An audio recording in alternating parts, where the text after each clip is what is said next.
Parksepa keskkoolis tähistati õppeaastaga lõpusirgele jõudmist reedel toimunud ülekoolilise keskaja päevaga, mis päädis suurejoonelise lahinguga kooli taha püstitatud linnuse pärast. Kuna Parksepa keskkool on natukene heas mõttes kiiksuga kool, et me teeme siin teistmoodi asju aeg-ajalt ja tegelikult päris tihti, siis tegelikult selline ajalooline suur ülekooliline päev ei toimu üldse mitte esimest korda.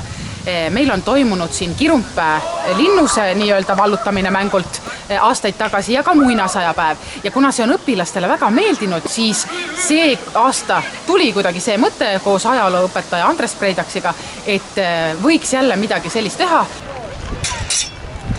Mis kui raske see mõõk on? Toi viruta!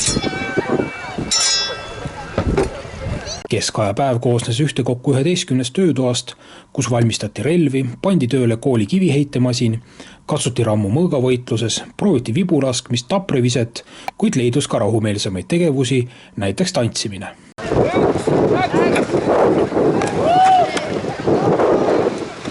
Hästi palju erinevaid töötubasid, tervelt 11.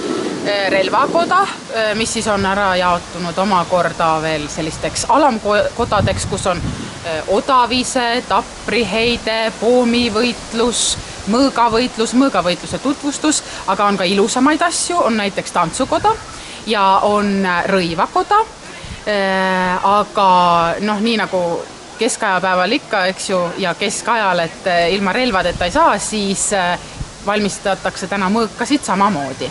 Kuigi ilm oli tuuline ning jahe, pidasid lapsed hästi vastu, sest päeva majuspalaks oli suur tormi jaoks värskelt valminud linnusele, kuhu varjunud paganatel ei olnud ristisõdijate ja nende moodsate relvade vastu vähimatki lootust. Anne teile viimase pakkumise! 3 liitri! Las ei ole naljata! Ei võtate ristiusu vastu! Ei jäeta ellu! Elus! Minge tagasi, kus te tulite! Sest meie ei karda. Meid on palju, aga meie oleme võitmatud.